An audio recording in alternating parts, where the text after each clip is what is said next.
Okay, well, let's go ahead and get started. I have about 20 weeks of information packed into 2.5 hours, well, actually 2 hours. We said, no, 1.5 hours, because we got a half hour of Q&A, is that right? So you guys bear with me. I may be speeding along here, but hopefully what this day will do is really to kind of spark in you all a desire to learn more. Again, it's going to be a lot of information. It's a lot of information that I myself have learned probably over the last 10 and 15 years. And so let me get started real quickly by just kind of an introduction to who I am. So my name again is Anthony Hendricks. I moved here to Franklin, Tennessee from Baltimore, Maryland back in 2001.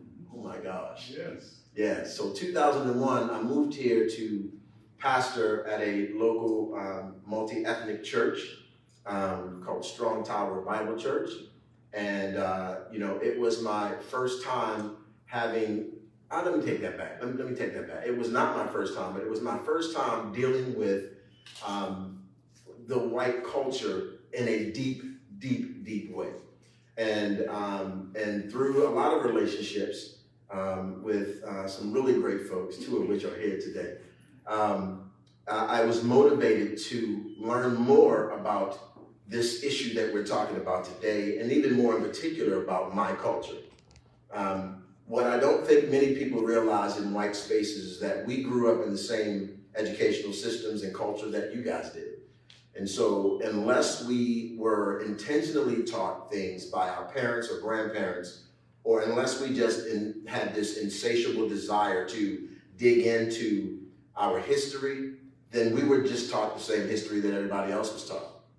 And so in my opinion, I thought that, this, that, and the other, until I began reading books like these on the side of me. And so, so I came here, but previous to me coming to Franklin, my world was pretty much, I grew up in an African-American world.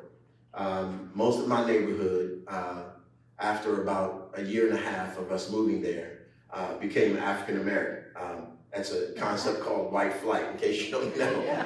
My family was I think we were the 3rd African-American family in Baltimore County on our street. And in about 2 years, everybody else was gone. And so we were, we had one Jewish family that lived right across the street from us. They hung around for probably about 5 or 10 years before they exited. So most of my world was African American. Obviously, I grew up in the 70s, born in 66. And so, our schools were already integrated at that point. So I did have a few white friends that I played with when I was younger. But I really did not engage in white culture until I started in corporate America. And that was around, when was that, 1990? Yeah, 1989, 90 or so. I started working with a company called MCI Telecommunications. And if you are 40-ish and above, you probably remember that company. Telecommunications company that blew up. The AT&T divested their monopoly back in the early 80s and enjoyed a great career until WorldCom bought them, and then everything blew up with the .com business that went on in the late 90s, early 2000s. So, but in my engagement with new white friends in corporate America and learning their culture, I began to learn a little bit more that I did not know. I think America, and we'll talk about this today, but America has done a good job in keeping us separated. And because of that, we don't know a lot about each other, other than what we see on TV. And most of that is just media hype and movies and television and all that. It's not real life. And so I began to learn a little bit more about my counterparts of the lighter hue, I like to say. And then God called me to ministry. And unbeknownst to myself, it would be ministry in Franklin, Tennessee. Had never been to Nashville, knew nothing about Tennessee. I just knew that there was a bunch of country music down here and boots and all that kind of stuff. And I found myself in 2001 here in Franklin, pastoring not just African Americans, but also white people. And so with that, I began to have this desire for unity. I recognized that there was still so much division amongst, in particular, whites and blacks. Now, when I talk race, and we'll talk about race in a minute, it doesn't just include whites and blacks, but that is the primary issue in our nation because of the way our nation began. It is in the DNA of who we are, and for whatever reason, we have not been able to extract that DNA even into the 2020s. And so it just kind of gave me a desire to begin to learn more, because I had friends who were asking me, they were doing their own reading, and they began asking me questions about my culture that I couldn't answer. And I was like, I don't know. I was reading W.E.B. Du Bois the other day, and he has a different perspective than does, and I was like, yeah. Let me get back to you on that. And so it was white friends of mine that, because of these questions, began my journey of digging deeper into this issue and really learning a lot of the history that none of us were taught. And if certain organizations in this city have their way, it will never be taught in our school systems. And so that's another issue we'll talk about in a minute. So I began reading, and I moved away and was gone from Franklin for about 6 years, and ended up back. Moved back in 2015. And when I moved back, I was no longer in ministry, but I was still in roles where I was engaging in discussions of this nature. And ran into a friend of mine, Brad Perry. Brad and Stacy were members of Strong Tower when I pastored there. And they had this idea of starting this group just to kind of do this, what we're doing today. Provide spaces for conversations around. When we started the public, it really wasn't just around race. We had ideas of starting and talking about all kinds of stuff, global warming and all kinds of issues, but we made the mistake of starting with race. And this was 2.5 years ago, and we're still on this issue of race. So it is it's a difficult conversation, but it's a very important and necessary conversation. And so we started the public in 2019. I think it was spring of 2019, and really we were just meeting at Merity's on Thursday nights at that point, and we were just starting discussions. A lot of the stuff that I'm going to present today is what we started talking about: the history of race. What is it? Why is it such a volatile topic in our nation? And here we are. Obviously, the events of 2020 with George Floyd and Ahmaud Arbery and Breonna Taylor kind of sparked another interest. I liken it to the interest that was sparked when the news started showing pictures of teenagers being sprayed with hoses in Birmingham and dogs sicked on them. I think George Floyd had that same response from America as did the Birmingham issues then. And so we had we were averaging about 70 to 80 people at Merity's. And by this time we had moved over to New Hope Academy. And after George Floyd, we had probably about 600 people out on the lawn of New Hope Academy wanting to understand what's happening here. Like, how can an officer just kill this guy like this? And so it just continues to spark additional conversation. And so we created the public, and we're continuing to utilize our voice to educate people.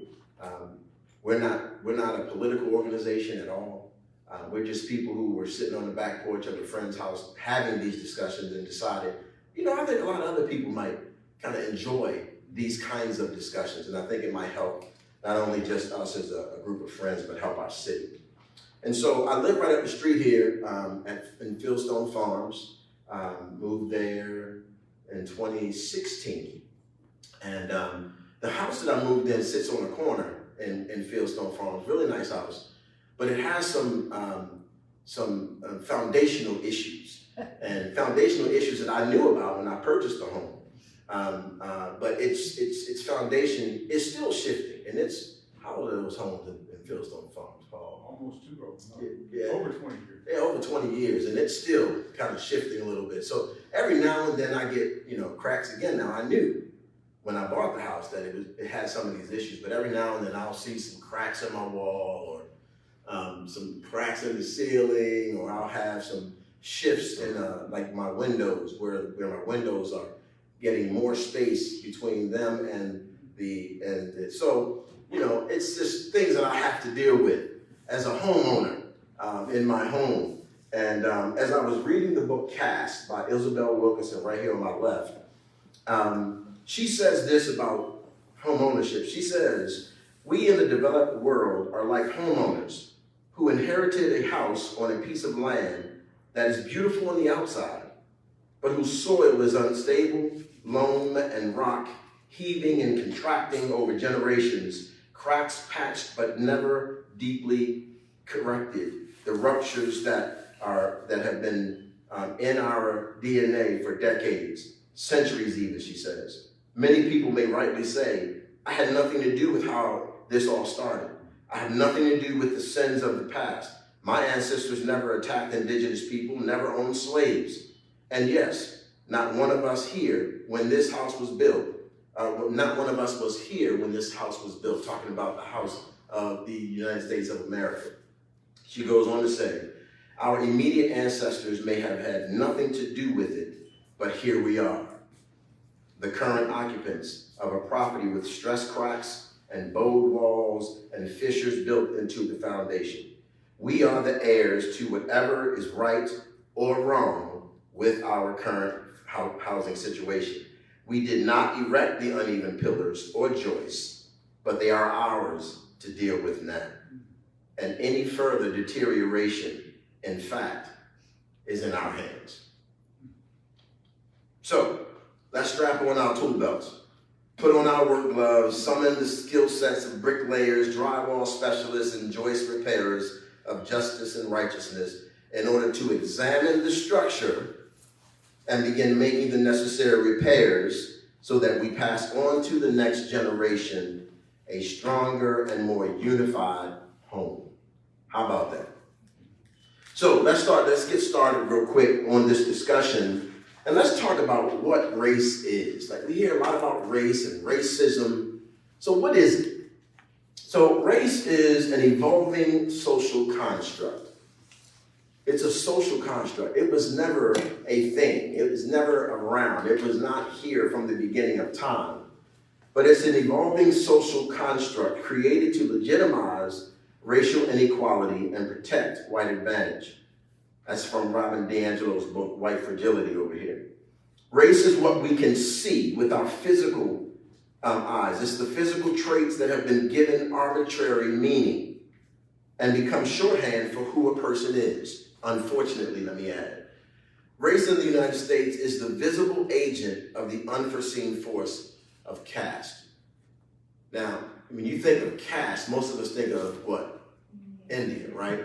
India has the caste system everybody knows about, but do you know that we have a caste system here in America? Absolutely we do, right? And race is the visible agent of that unforeseen issue of caste, right? Now, I would highly recommend grabbing Isabel Wilkerson's book and reading it at your leisure. But race does the heavy lifting for a caste system that demands a means of human division. Let me read that again. Race does the heavy lifting for a caste system that demands a means of human division. What people look like, or rather the race they have been assigned or are perceived to belong to, is the visible cue to their caste. It is the historic flashcard to the public of how they are to be treated, where they are expected to live, what kinds of positions they are expected to hold, or whether they belong in this section of town or that seat in a boardroom, whether they should be expected to speak with authority on this or that subject, whether they will be administered pain relief in a hospital, whether their neighborhood is likely to adjoin a toxic waste site, or to have contaminated water flowing from their taps. whether they are more or less likely to survive childbirth in the most advanced nation in the world, or whether they may be shot by authorities with impunity. And then, contrary to popular opinion, we do see color. I hear that often. Well, I don't see color. And I think I understand what that person is attempting to say, right? I'm not prejudiced. I look at a person like everybody else. But the fact of the matter is, we all see color. And we all attribute different aspects, different attributes to a person based upon that person's color, based upon that person's culture. Okay? So let's just kind of clear that up. Everything is good. It's okay to see color, and it's okay to respond to people based upon that culture. And the reason that we do that is because we've all been raised in a racialized society. So whether you want to or not, you have obtained various perspectives, thought processes that are just a part of being raised in this society.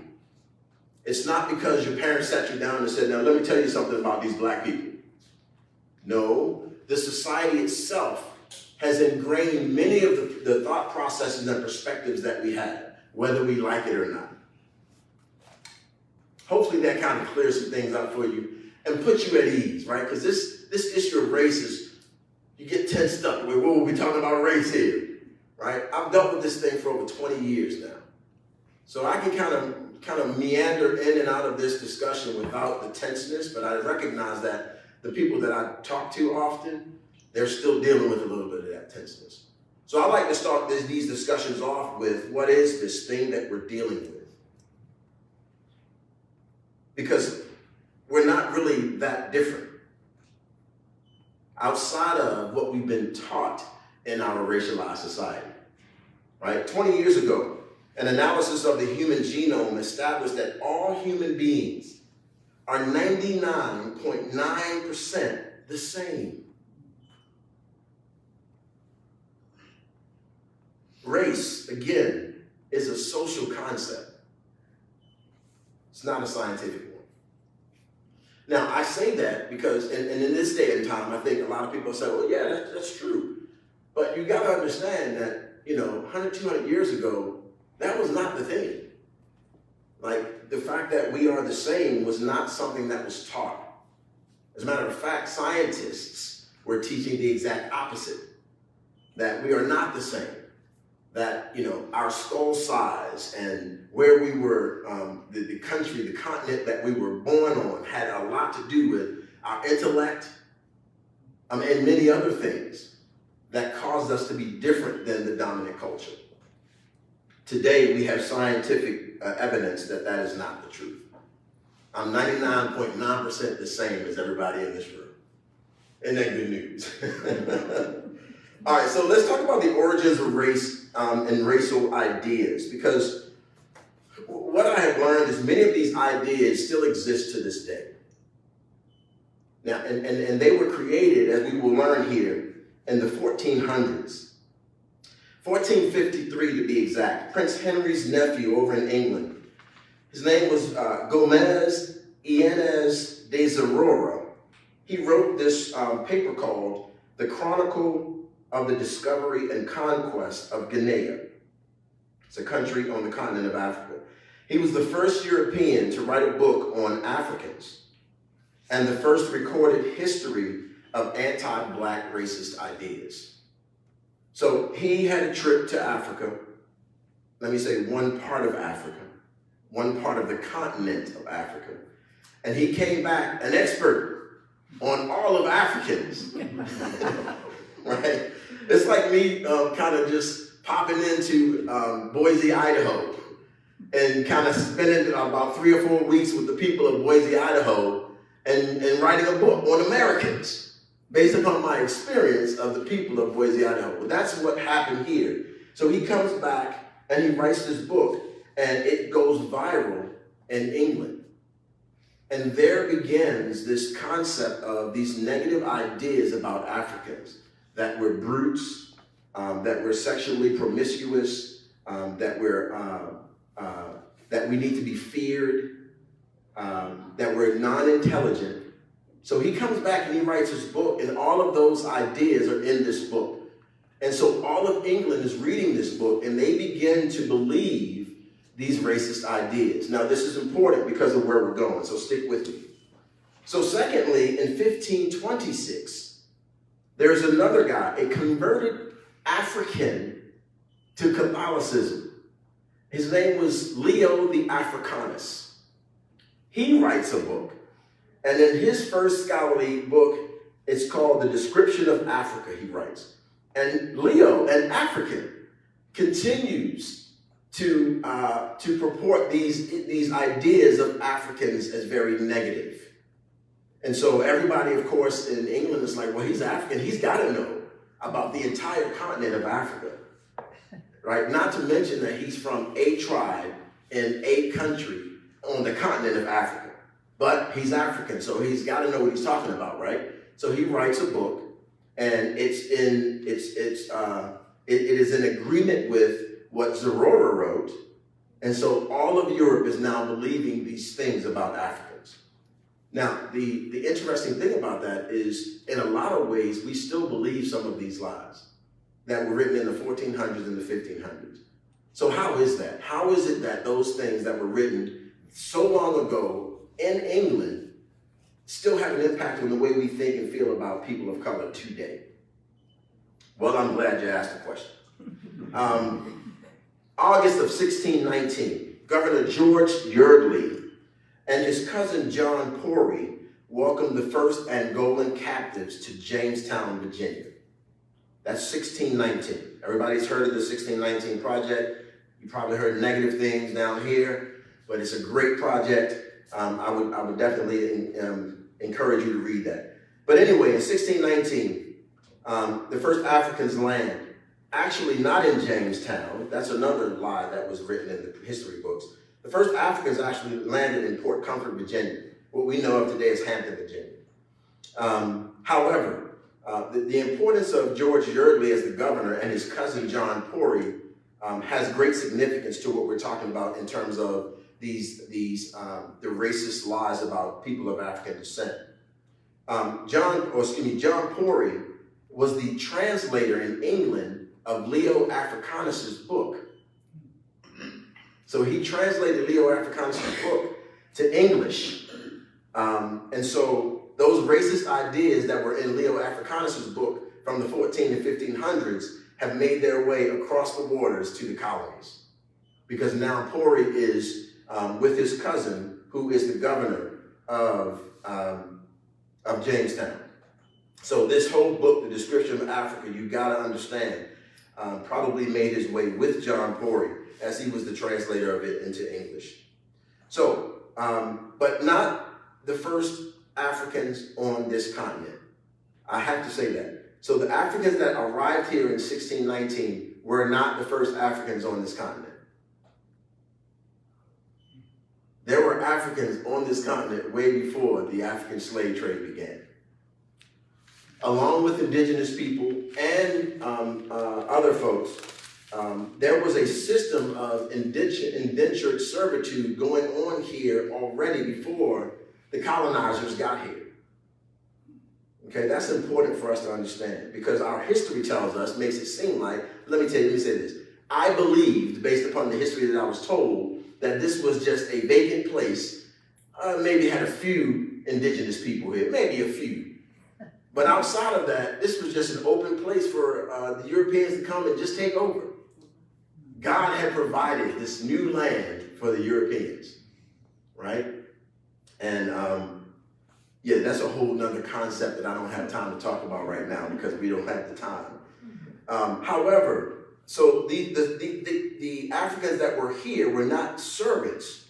They weren't slaves, they were servants. It wasn't until 1661 that legislation was passed that said you could legally own individuals as chattel property, as you would an animal or a book or land or so forth. That wasn't until 1661. And so we have now this birth of this new nation. European countries that come over, or settlers that come over. Again, I don't have time to deal with our indigenous people, but I do want to mention this because this is something that I just learned when we were in a class, Dean, like 3 months ago, that there were millions of indigenous people on this continent, and not just along the northeast coast. There were millions of indigenous people across the continent on the whole of the United States of America, right? And so I gotta say that because before 3 months ago, I thought that, the West was just wide open for whoever just could get out there first and plant their stake in the ground. Did you guys believe that? I mean, I thought that most of the indigenous people were at least probably maybe up to Tennessee, maybe. And then they were kind of splattered along the land out to the west. And then I saw a map of the indigenous people, and there were huge communities of indigenous people across the entire landscape of what was later known as the United States of America. So where are they? It's an interesting question, right? And so the Europeans, they get here, the country, and then there are other European countries, when they get here, all of this free land and great soil, and they start growing things like tobacco and cotton, and other European countries heard about it, and their demand for these raw materials motivated these North American colonizers to turn to free labor. Why? Because free labor can boost this, what we now have as this great American economy, right? So our economy was built on free labor. And not just the free labor of the slaves in the field. The other thing that I've learned is I've been reading on economy, because we're going to talk a little bit later about this huge wealth gap that we have in this country. But it wasn't just the money that was made by the free labor of slaves actually out in the field picking cotton or picking tobacco, but New York was making a lot of money off of this too, on slave securities. And so they were selling slave securities to countries abroad who couldn't afford or couldn't have slaves because of their laws, but then they were still making money on the slaves through slave securities. I don't have a lot of time to get into slave securities and how that all works, but I would recommend reading The Color of Law over there. And then just Google slave securities if you have questions about that. I'm going to mention a lot of stuff today that it's just kind of surface information on deeper issues, only because I have an hour and a half. So I want to plant some seeds, hopefully, so that it'll cause you all to go and start doing your own research. So these countries start demanding these raw materials, and so free labor is created, and so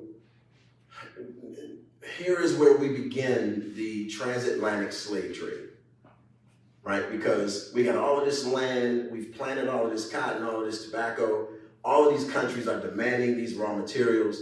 We've got to have enough people to be able to farm and to take care of all this stuff. So where do we go? We go to those brutes and those unintelligent folks over on the African continent. Because remember, we read Zerova's book, we read Africanus' book, and so they must be good for nothing else but labor in the fields. And so we start the transatlantic slave trade, and beginning in the early 1600s, over those next 300 years, the transatlantic slave trade transported more than 10 million Africans to the Americas. 10 million. And forced migration of epic scales. Now, about 2 million of those perished on the boats on the way over. 2 million. It is said that sharks would follow the boats because there were so many being thrown over or jumping over, rather than going and being slaves. Because now remember, the whole issue with slaves, and this is something that I'll talk about a little later, but I'm getting ready to start conducting trips to Africa, and we're going to be visiting some of these slave castles that they set up on the coast, on the northeast coast of Africa, northwest coast of Africa. So slavery actually began on the continent of Africa, right? You had various tribes at war with one another. And so during the war, they would, grab their adversaries and they would become spoils of war.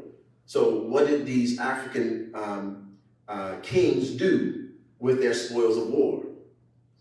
They sold them. They sold them for ammunition, they sold them for tobacco, they sold them for all kinds of things.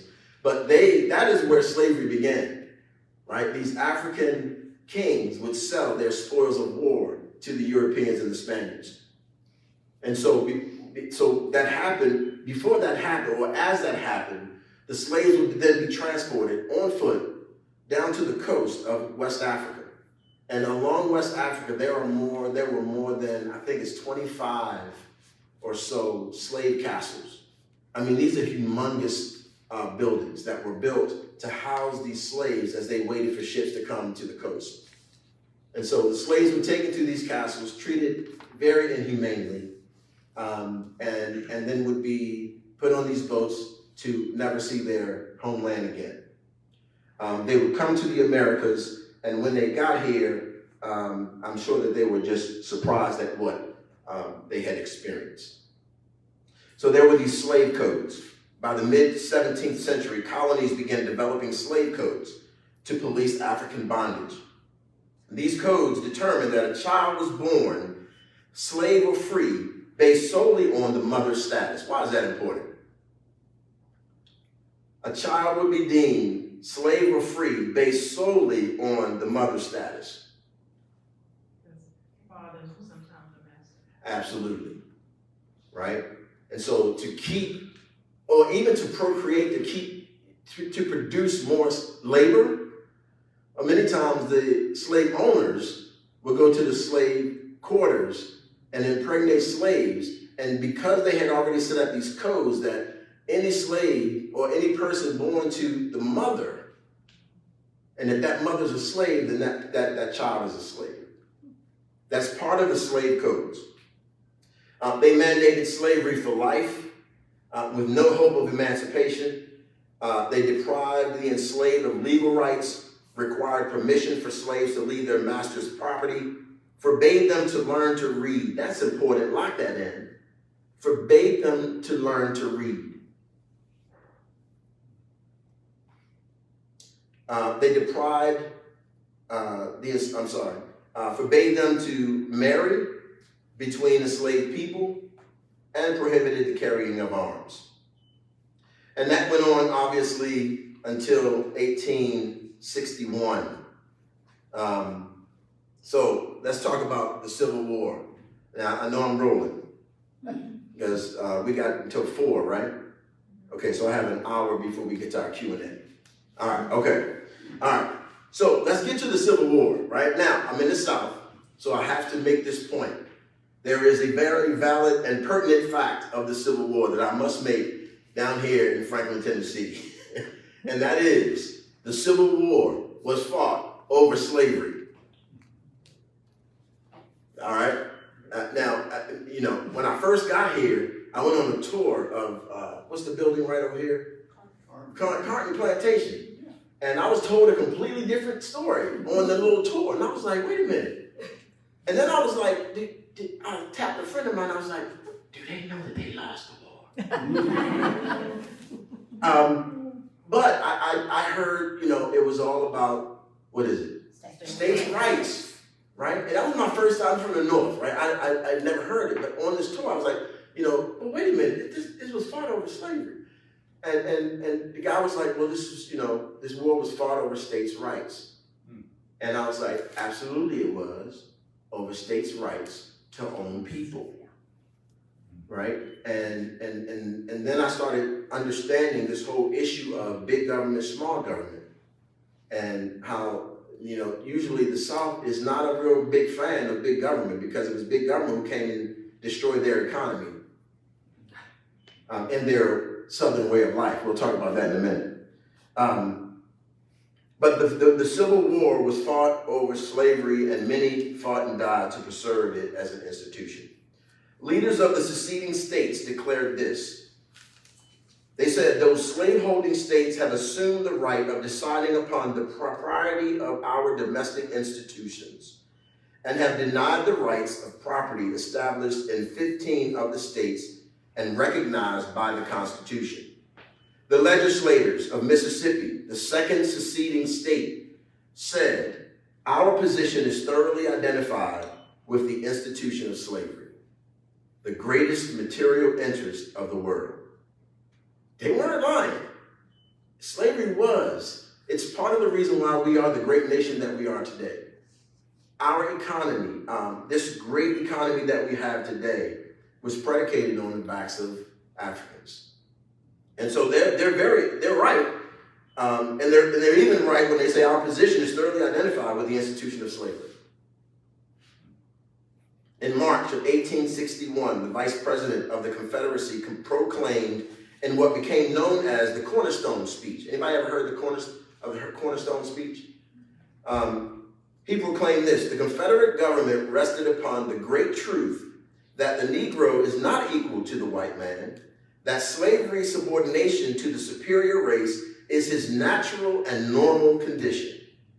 This, our new government, is the first in the history of the world based upon this great physical, philosophical, and moral truth.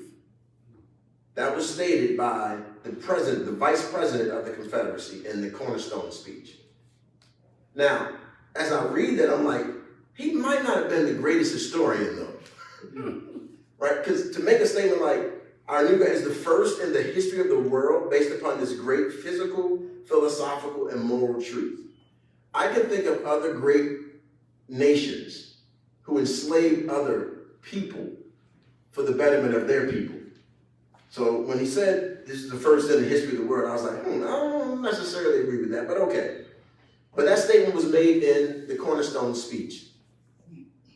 So in March of 1861 to April 1865, one of the greatest blotches on our nation's history, thousands of lives were lost fighting over this issue of slavery. And it was called the Civil War. However, in March of 1865, we saw the birth of what we know of, or what we now know of, is a period called Reconstruction. How many people have heard of Reconstruction before, right?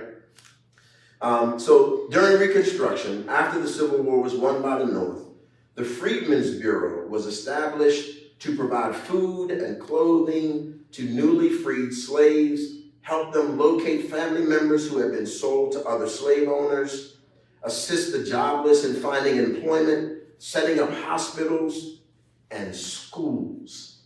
Why is that so important? Because remember the slave codes, right? My people were not allowed to learn to read. And so now you've been freed, quote unquote, and now you don't know how to read. The only thing you know how to do is manual labor.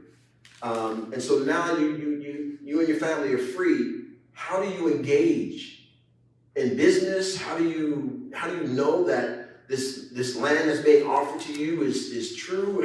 You can't read anything. And so the Freedmen's Bureau was created to help these families, find family members who have been sold, assisting the jobless in finding employment, setting up hospitals and schools, including historically black colleges and universities, HBCUs, if you've never heard that term before, right? I went to an HBCU. My wife graduated from Howard University in DC. But Clark Atlanta and Howard were created during this time through the Freedmen's Bureau. And then they were partnering with black people as they adjusted to life as free people. Now this was great, right? 1861, Freedmen's Bureau is created, Reconstruction starts. There was also a Union general named William T. Sherman who created this Special Field Order number 15. America almost got it right, y'all. Almost got it right. The Special Order number 15 reserved a tract of land to black families along the East Coast from Charleston, North Carolina to Jacksonville, Florida. 30 miles wide, 245 miles long. This was informally known as the 40 acres and a mule promise. All right, it's Special Order number 15 given by William T. Sherman.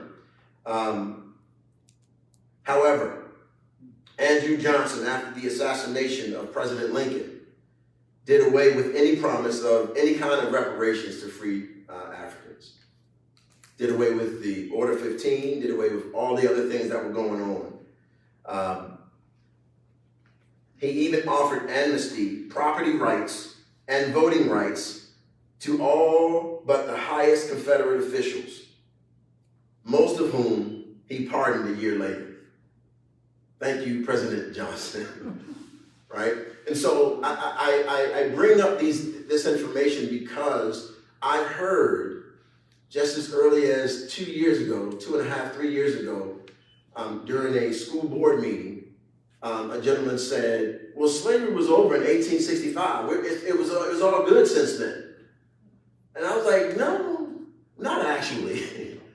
Right? But there are still many people who believe, when slavery was ended, everything was good.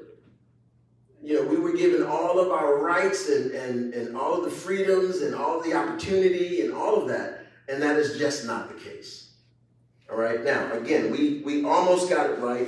I think if we would have come through with the 40 acres and a mule, then even the wealth gap that we're now dealing with in this country would not be as large. I think it would still be a gap, but I don't think it would be as large. So, but in spite of Johnson during this era, here's some good news. We saw a blossoming of black political participation, right? 14 black men served in the United States House of Representatives at one time during this era. 800 black men gained office in state legislatures. And at one point, black men became the majority in the South Carolina House of Representatives. Now that's huge because South Carolina was the first seceding state in the Confederacy, right? So during this time, and there was some great things going on for African Americans. But, right, so we're talking 1865 through about 1877. Does anybody know what happened in 1877? Union troops left the South. That's right. There was this thing called the Bargain of 1877. And in 1877, racist Democrats, yes, it's since flipped, but racist Democrats handed Republican Rutherford B. Hayes the presidency in exchange for him pulling Union troops out of the South. And so it was.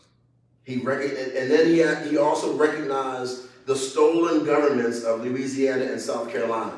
So he withdrew the troops from the South and basically handed the freed African Americans back into the hands of their former owners, who were upset.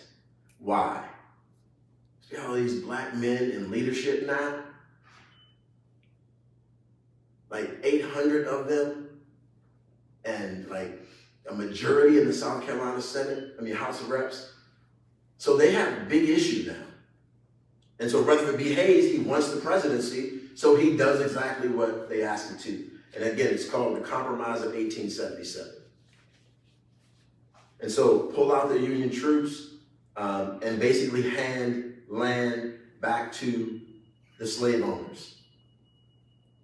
And so now, if you think about that, where are these freed Africans now? What do they do? Because most of their prosperity was happening in the context of a Union troops who were kind of keeping things down for them. And now, because of this compromise, those troops are gone. So any protection for them, they're done. So again, I'm making these points because I think there are still a lot that think that, man, you guys have had it made since 1865.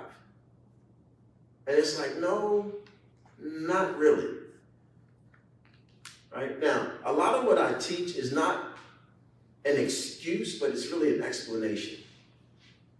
I'm trying to explain a lot that I didn't even know, so that many of us, hopefully, when you hear this information, man, I hope that you want to do something about it.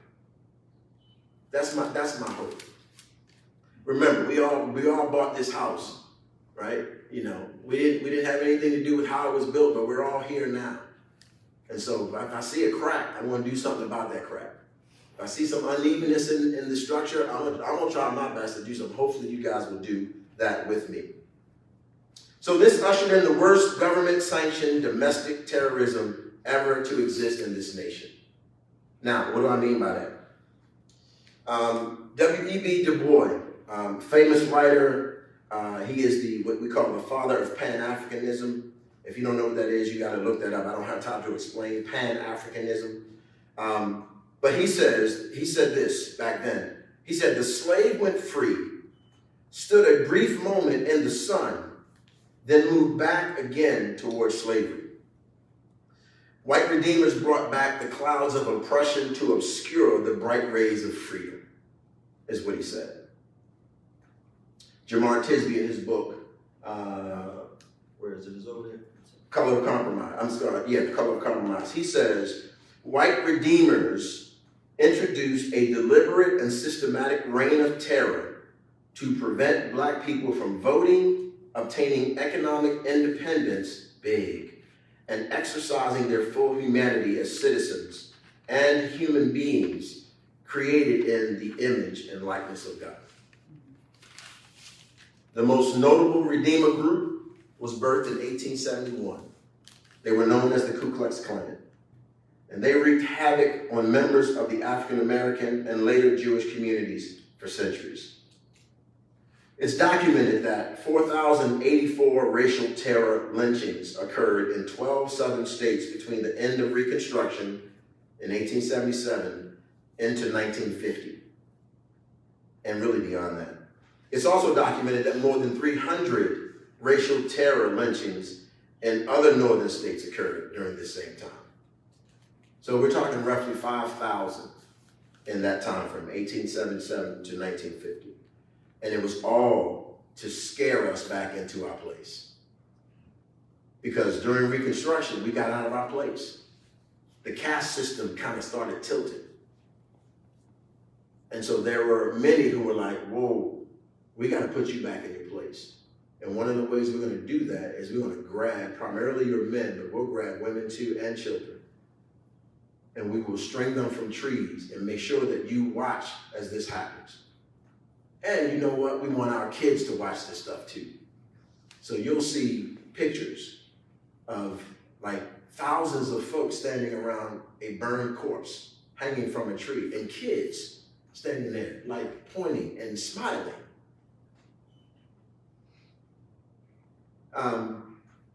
I guess this is some of the stuff that our friends don't want their kids to learn about. But, you know, I'm an ex-pastor, so I'm big on scripture. There's an ancient musician named, what's his name? Ahab. No, I'm forgetting his name. But he wrote a song, and this song, I think it's 87. He talks about the importance of remembrance. And in that psalm, he says, do not hide what happened to us from your children, but make sure that they know what happened so that they might praise God for his provision. And so, you know, we live in a time now where we're trying to keep our kids from, it's tough information, yeah, but it happened. And listen, in the midst of all of this that I'm talking about, my people still are here and we're still thriving. Now I'm looking at God saying, God, you did all of this, right? So he gets glory for that. But if we're not telling the story, then, you know, there's nothing to give him glory for. Because everything has been great since 1865. All right? So these lynchings are occurring, and during this time also, this new narrative is created. It's called the lost cause narrative. Has anybody heard of the lost cause narrative? I had no idea what this narrative was until I started studying for myself. So I asked the question when I speak. It's a narrative about Southern society. and the Confederate cause invented after the Civil War to make meaning of their devastating military defeat. That's what the lost cause is. It is a narrative that mythologized the white pre-Civil War South as a virtuous, patriotic group of tight-knit Christian communities. According to the lost cause narrative, the South wanted nothing more than to be left alone to preserve its idyllic civilization, but it was attacked by the aggressive, godless North, who swooped in to disrupt a stable society, calling for emancipation and inviting the intrusion of the federal government into small-town rural life. Does that not sound familiar? I mean, that kind of mindset still exists today, right? Big government, small government, you know. It's just amazing to me. Brian Stevens says he's the author of the book Just Mercy, and he also opened a memorial down in, not Birmingham, Montgomery, Alabama. He says the North won the Civil War, but the South won the narrative war. And unfortunately, we're still fighting against that narrative today.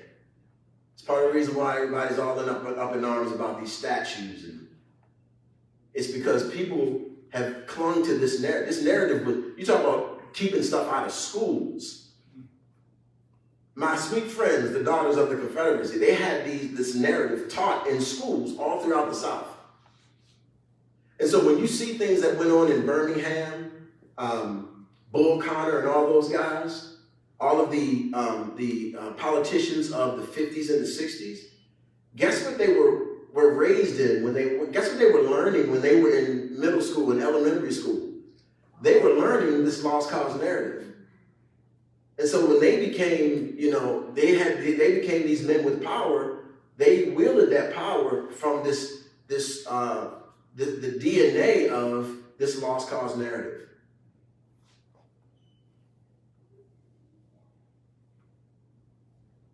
And so,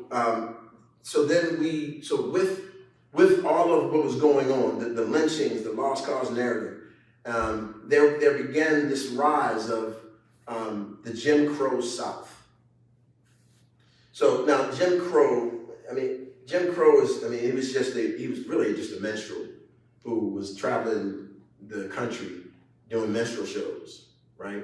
And I guess he was so popular that this whole idea of keeping things separate but equal kind of took on this name of Jim Crow. And so the government sanctioned and supported segregation. That's what Jim Crow was. Our government supported and sanctioned segregation.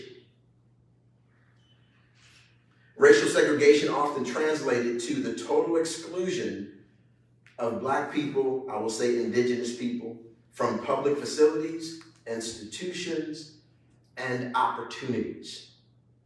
Now, I gotta say that again, and opportunities. Right? So Jim Crow was not separate and equal. Jim Crow was separate and totally unequal. Because of Jim Crow, it plainly disadvantaged Black people and served as a constant symbol of their inferior position in Southern and, might I say, American society. That was Jim Crow. And that went on for a long time, right? And in some instances, still goes on. And if I have time, I'll explain it. I got a half hour. All right. So what are the effects of Jim Crow? Or what are the effects of segregation? Jim Crow has been gone now since the 60s, right? It was in 1968, I believe, is when the civil rights laws were passed. Is it 64? 5? So what are the effects of what happened and where have we come since 65, right?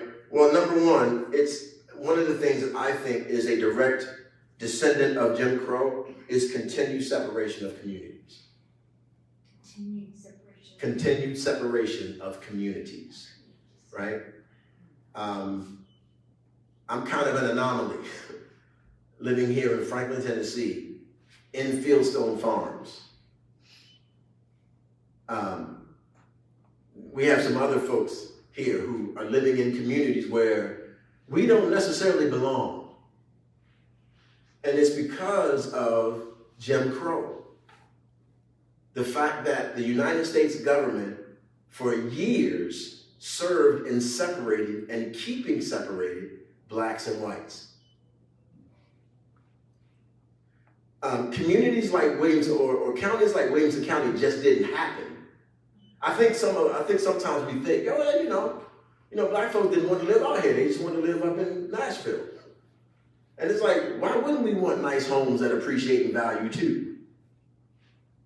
Rather than being stuck to the inner city ghettos in apartments that we're paying rent for, which we'll never gain any kind of wealth, or homes that once we bought those homes began depreciating in value because all the white folks that were in that neighborhood moved out, and everybody just thinks because the FHA says that when black people move into an area, property values decrease.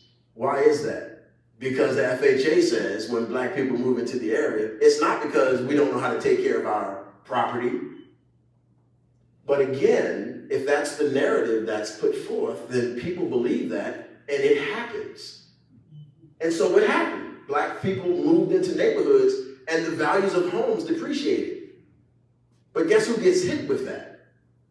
Black homeowners, who pay a premium for those homes when white folks, before they move out, and then we move in, and because we move in and others start moving in, not because we're not taking care of the property or we don't have great jobs or great education, higher education degrees.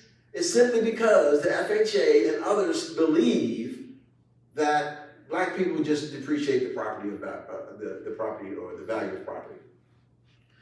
So that is one of the lingering effects of Jim Crow, is continued separation of communities. I tend to think that the more diverse a community is, the better off it is. I think the more stable it is. I think the more ideas come to those meetings, those board meetings, because you have a plethora of perspectives that are coming and helping with creating new ideas or creating solutions to problems. You don't just have one community, one culture coming. You have a number of different cultures that are adding their experiences and their and what they've learned in their own communities to the mix. Am I making sense? Mm-hmm. Second thing that is a direct effect of segregation, of Jim Crow, is xenophobia.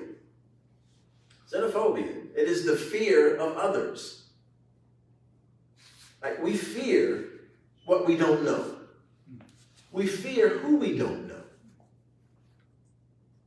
And so, what happens quite often is, I'm a black man. And so, again, remember Zorora and Leo Africanus. What did they say? We're brutes. We ought to be feared. Guess what? That's still happening. Why? It's because those racist ideas have just made their way through the generations. Right? There was an incident that happened in New York early last year. And actually, this woman, she was Hispanic, that I learned later, but I thought she was white, and everybody else thought she was white. But she accused this young African-American boy of stealing her iPhone in a hotel. And his dad just happened to be a Grammy-winning artist, and he comes down, and he's like, what are you talking about? That's not his phone. I mean, that is his phone. That's not your phone. And, this thing went viral, and she's like, swinging on the guy and everything, and wanting the hotel to put them out and all of this stuff. And I'm just like, so, knowing this is how I do. I don't get mad and fuss and fight. I just ask questions. So I got on Facebook because I have a lot of white female friends as Facebook friends, and I said to my white female friends, can you guys help me understand something here, please? What is it that makes you feel that you have the right to accuse black men when you don't have any proof of anything? Like, help me understand what's in this woman's mind. And man, I got some great responses and some very honest responses. And a lot of these women told me through their responses on my Facebook page that, my grandfather or my father told me to fear black men.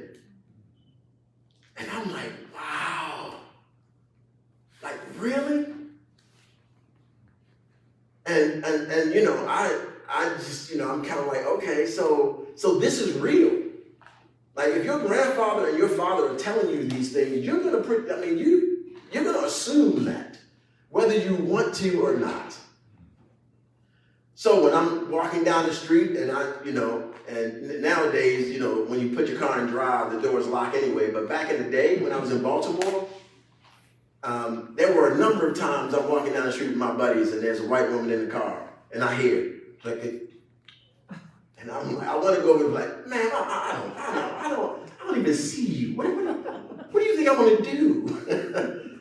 Right? But again, it's part of us growing up in this racialized society. We assume things that we're not necessarily proud of. But it's just truth. And the more we do this, the more we get into group discussions or one-on-ones, some of the things we're going to talk about later is what do we do about this? Well, we create relationships. Like I've learned a lot from my friend Paul and Carol. Right? That I did not know. They've learned a lot from me. It's because we've done life together now for almost 20 years. I have other friends, older white gentlemen that I have really deep relationships with. Go out with my boy John like almost every other month or so. We have lunch and we just talk about stuff.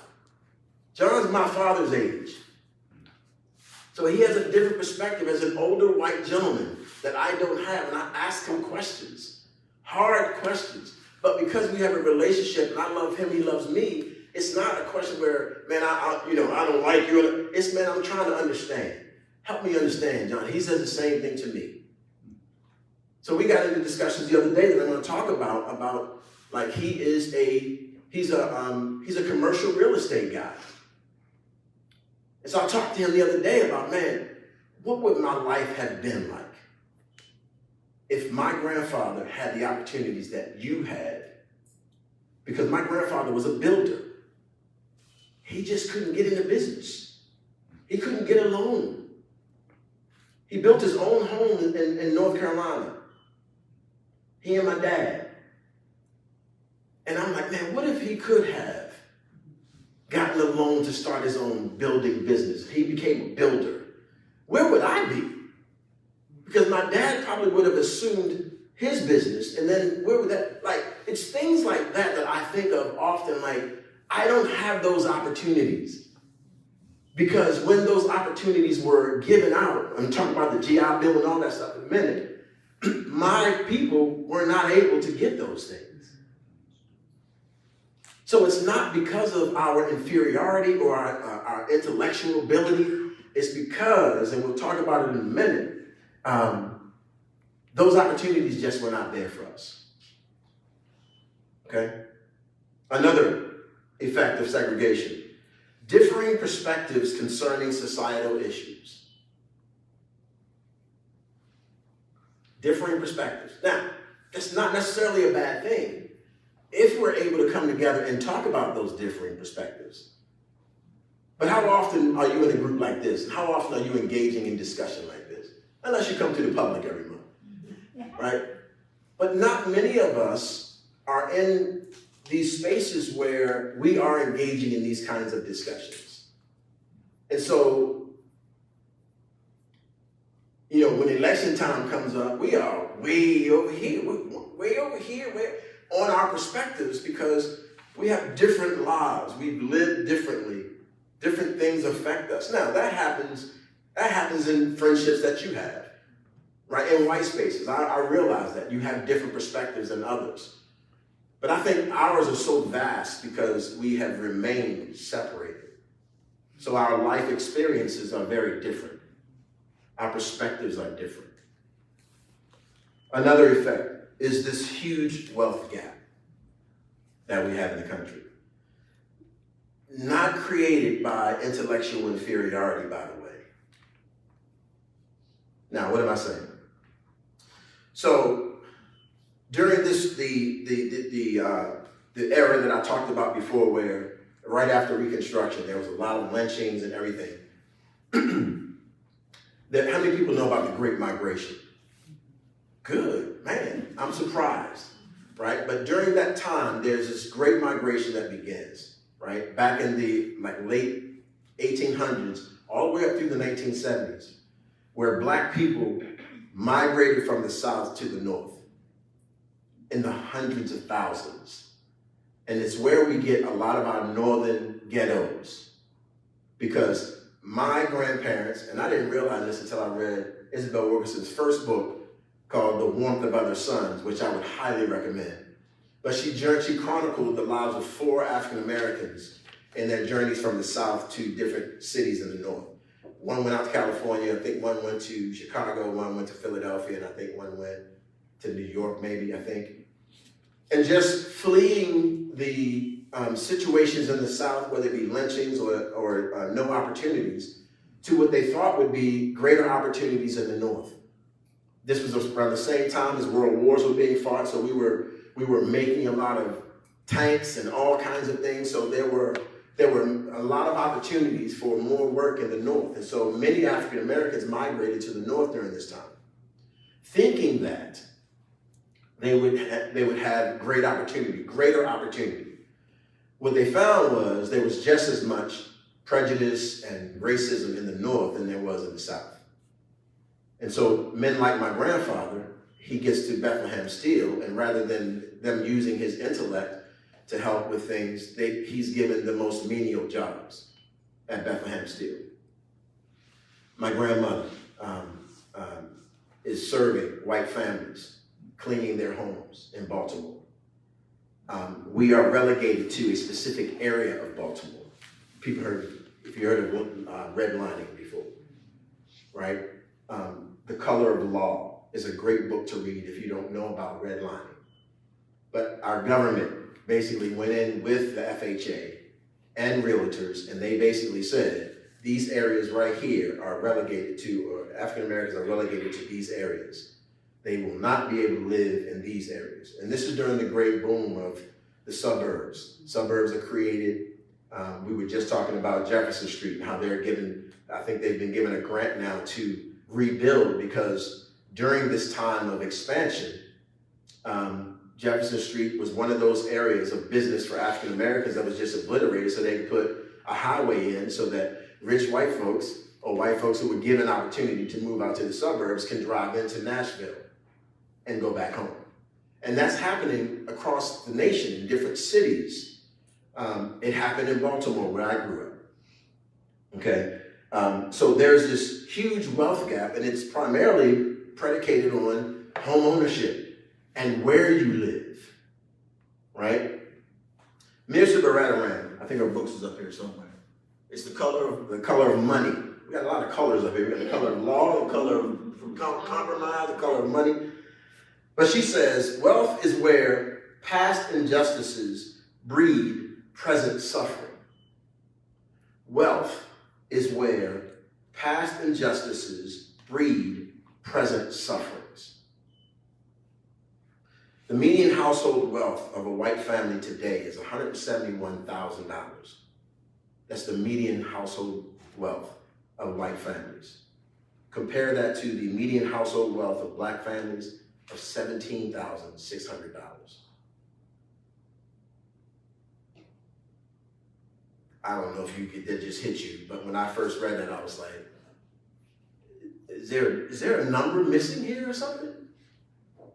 But that's true. 171,000 as opposed to 17,600. Centuries of inequality have already compounded this wealth gap that I'm talking about. So economics, politics, and laws, legislation have sowed seeds of injustice into the soil of the American economy. And a lot of what I'm quoting now is from Mirza's book. Government policy, she says, keeps perpetuating the circumstances for the wealth gap in America. Now, this is not a Republican, Democrat thing. All of these administrations across the years, Republican or Democrat, have sown seeds of inequality into this American economy. And all you got to do, like I'm trying to give as many historical facts and data as I can, but all you got to do is Google a lot of this stuff. These laws, this legislation that I'm talking about, it's not hidden. Like you can go and find where the FHA basically said, you know, black folks will not own homes in this area. You can go and find, you can see it. You can see where they have written into their, the realtors have written into their contracts, these, I just lost my word. Restrictive covenants, right? Restrictive covenants that said, you will not allow an African-American family to own this home. If you do, you will be sued as a seller. So even if you had a great heart, and you were like, man, I'm good, and I want to sell this home to my friend because I've created a relationship with this African-American family. I want them to have a home. If you did that back in the 60s and you sold your home, the federal government could sue you for doing that. So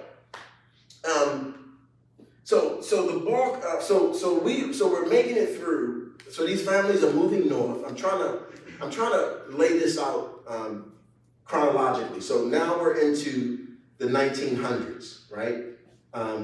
Into like the 1930s and 40s.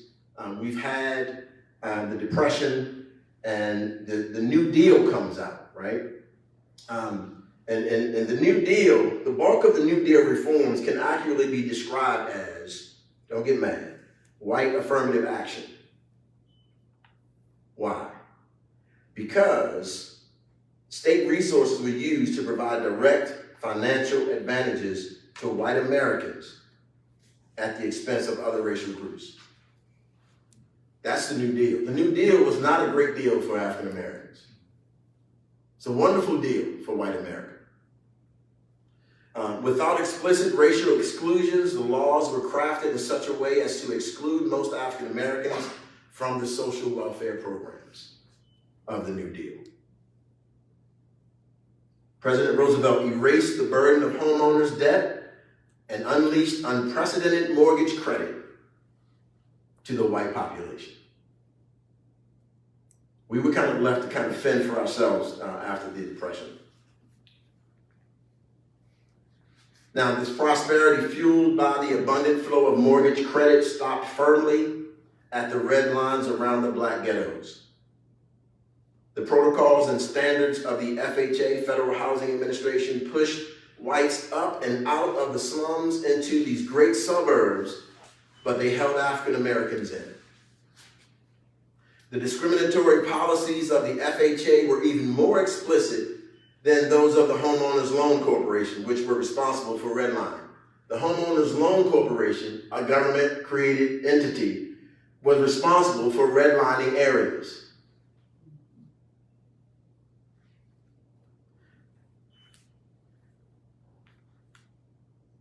The bureaucracy was now actually enforcing segregation. So Jim Crow, during this whole era, the government was actually enforcing the legislation that actually created more segregation or kept segregation going. Because if you think about it, how could you continue to have that kind of segregation if you didn't have any legislation to kind of hold it in place?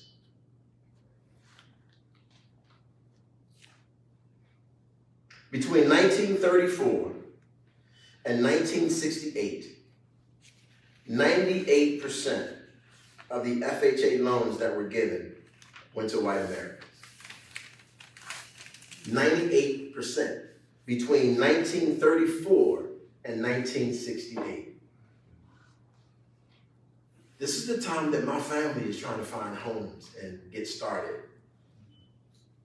My grandparents and then my parents. I think we bought our home in like 74, I think. So then World War II happens. And we send our men off to war in World War II, and they come back, and our government steps up again, right? And we create what? The GI Bill, right? Now, the GI Bill, it included substantial aid designed to help military veterans reintegrate into civilian life. It offered assistance for purchasing homes, paying tuition for college, and gaining health coverage. Those are the three benefits of the GI Bill. Discriminatory practices, however, among colleges, universities, banks, and realtors created an impenetrable barrier to the GI Bill's promise to returning African American soldiers, who fought, by the way, right next to their white counterparts on the field of battle. So when my grandfather came home, guess where we remained? We stayed in Baltimore City because he couldn't get a loan for a home. Because the realtors, even if he did get a loan, the realtors would not have given him a house out in the suburbs. So the disparity in community resources had to do in part with the operation of the American tax system. Now, what am I talking about? You can see it now. As a matter of fact, you can see it right now. Look at Williamson County schools and look at Davidson County schools. There is a disparity between those school systems. That disparity is created through the American tax system. Now, what am I saying? It gives local municipalities control of the bulk of their own tax dollars instead of distributing taxes nationwide or statewide. So, the creation of the white suburb, Williamson County, meant that white communities had more tax revenues with which to build better schools, parks and resources, or infrastructure, and the ghettos did not. That's just a fact of the matter. It's just common economics, right? Meanwhile, government credit led to a housing boom, a home-owning American middle class, and communities where future generations could be nurtured through well-funded public and private accommodations. The cycle worked the other way in the ghetto. Poverty led to institutional breakdown, which led to even more poverty. And so, if you think about that, you're born in an area where the resources have never really been that good. As a matter of fact, probably 50 years before I was born, my parents were getting books that were used by white schools and that were handed down so that the white schools could get the better resource books.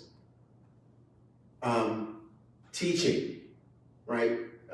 If you're living in an affluent area, guess what? Your teachers could be paid a little more because taxes are higher. You got bigger houses, which you're paying more taxes for because the houses cost more. Those taxes are going into all of these government-funded programs, which means you can pay teachers more. You can have better facilities, like all of those things that go into this wealth gap that we talk about. Even African Americans who managed to leave the ghettos were caught in the Jim Crow credit market. In a few racially mixed or black suburbs in Atlanta, Memphis, New Orleans, Long Island, and Philadelphia, the black middle class was able to buy homes and find a good living. Though these families could obtain mortgages, they were paying much more for them than their white neighbors, even when they were buying the same amount of homes. So here's the deal. Even when FHA, when they finally said, okay, we're sorry, our policies were kind of crazy, then you still had realtor companies that could kind of do what they wanted to do, even up to now. So you had realtors who were saying, we're not going to say that we're not showing those homes in that area, but we'll just say that, there's no openings in that area. And as early as I think it was the 80s, it might even have been the 90s, there have been various studies done where an African-American couple will go to the same realtor and say, hey, we're looking for a home. And they'll show them a specific area.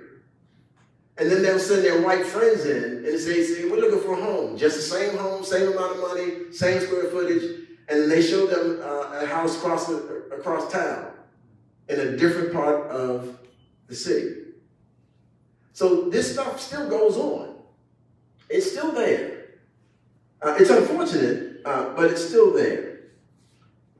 So in fact, the data on these loans is clear. Being black was directly correlated with paying high interest more clearly than any other factor.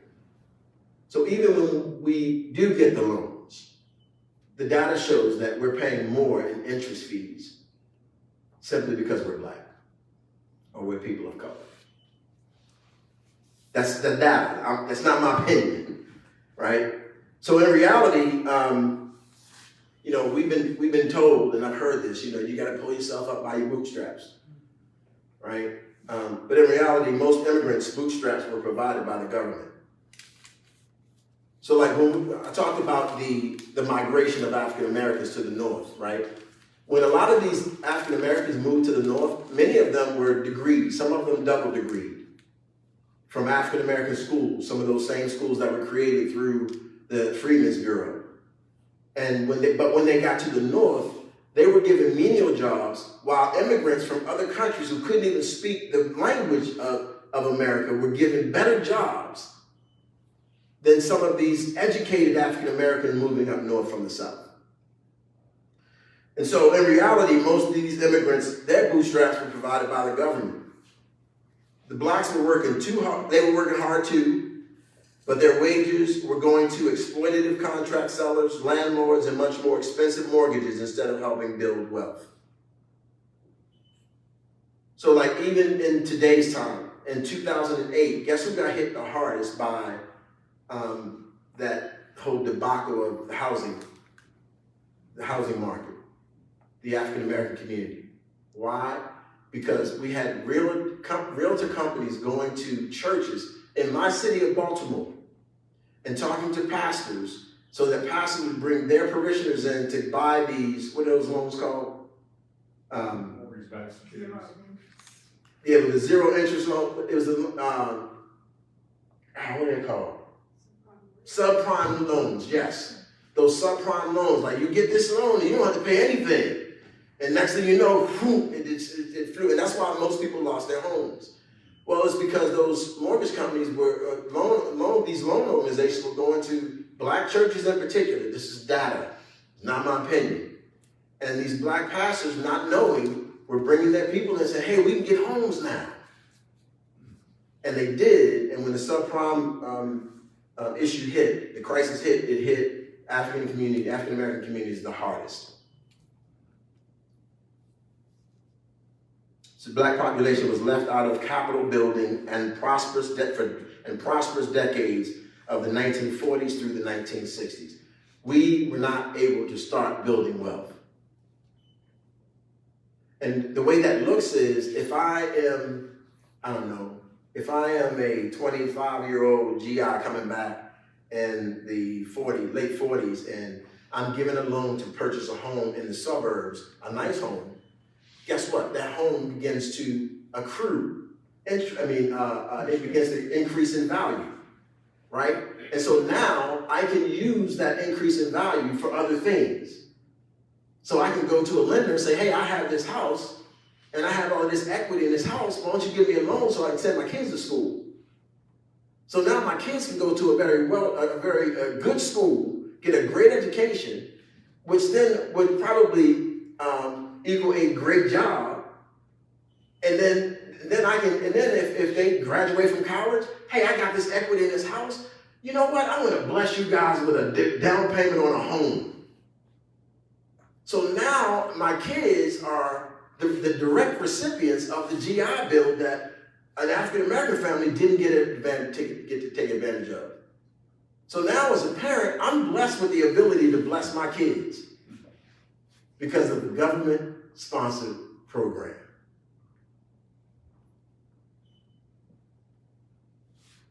Mirza says this in her book. She says, the American middle class was created principally through a government-supported credit infrastructure that didn't cross the red line that policymakers drew around black neighborhoods.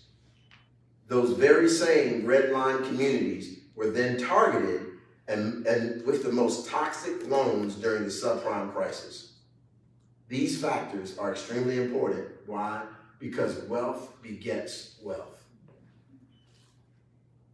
So if you've never been given the opportunity to start building wealth, it is very hard to start building wealth. Are y'all with me?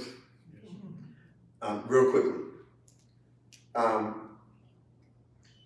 So even with the passing of the 1964 Civil Rights Act and the Voting Rights Act of 1965, African Americans were still unemployed at twice the rate of whites. They occupied low-wage jobs, had little wealth, and these momentous laws provided no conceivable path out of poverty. Abolishing racist laws was not the same thing as achieving equality. Ending segregation was not the same thing as integration. Ending job discrimination was not the same thing as having jobs. And ending credit discrimination was not the same thing as providing credit. It just didn't happen. Which, by the way, is the reason that critical race theory was created. Right? These laws were passed. It's a legal thing. And so lawyers got together and said, why didn't this legislation do what we thought it was going to do? And they came up with theories on why race played a huge part in why this legislation didn't take root. And that's all I'm going to say about that because I don't have time. During the New Deal era, poverty was seen as a systemic problem.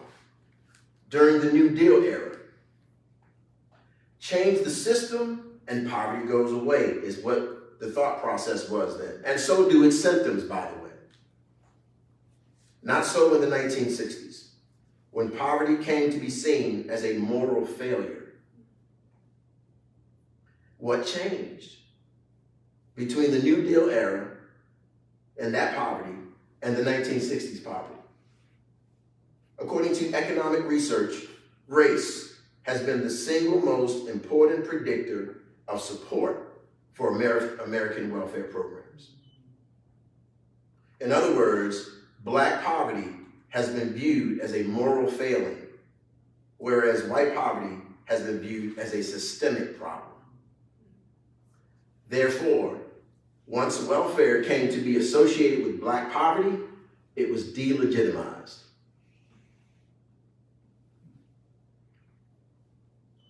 We can thank Nixon and Reagan for that. Reaganomics was not a great thing for black America. It was not.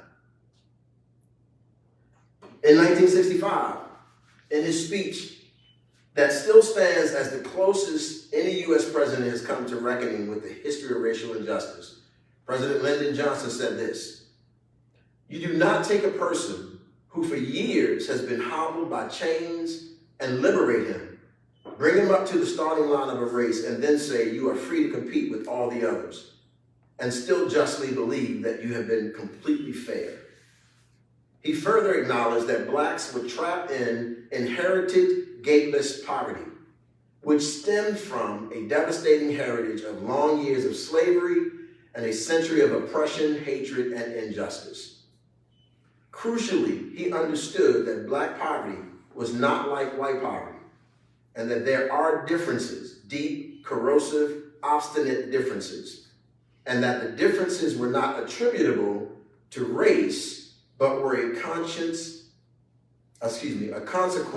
of ancient brutality, past injustice, and present prejudice. I think he was right on point with that. But we're still here.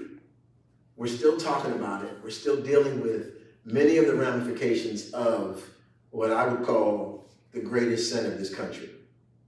And that is slavery and on. All of the stuff that's continued because we've not we've not purposely addressed this issue from a national perspective.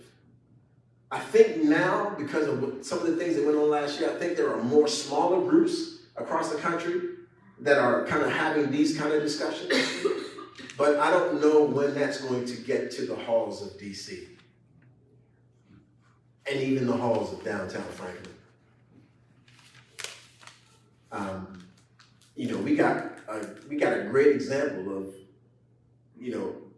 kind of redistributing the lines of a city right here in Franklin, right? When our school system said we want Franklin to be the white school of the city, and they went in and they rezoned Franklin, Tennessee, so that most white kids will be at Franklin. How do I know this? There's an apartment complex right down the street from Franklin. It is predominantly Hispanic. Those kids go to Centennial High School when they can literally walk down the street to Franklin. How does that happen? It is when people have their own personal interests and they're not really thinking about all that means for the collective society. And that's where I would like us to get to. Like, how do the decisions that we're making personally, or as a group, as a company, as an organization, how does that collectively affect our society? The members of our society. I don't care what color you are, what race you are, what ethnic group you come from. We are all one in this country, right? At least we're supposed to be. And so we need to begin to understand how it affects all of us and how a reckoning of all of this is a benefit to everybody. And I think that's where we have to get to, right? This whole discussion of reparations, I'm a big proponent of it. I don't know how to do it. But when you think about how the wealth of this country was developed, I think reparations is the way to go. I just don't know how to get there. I don't know what. Now, Mirza has some great ideas in her book. Like it was government programs that created this wealth gap. What kind of government programs can we create to bring it, to kind of close it? Do we do the same thing that they did in the 40s and the 50s with the GI Bill?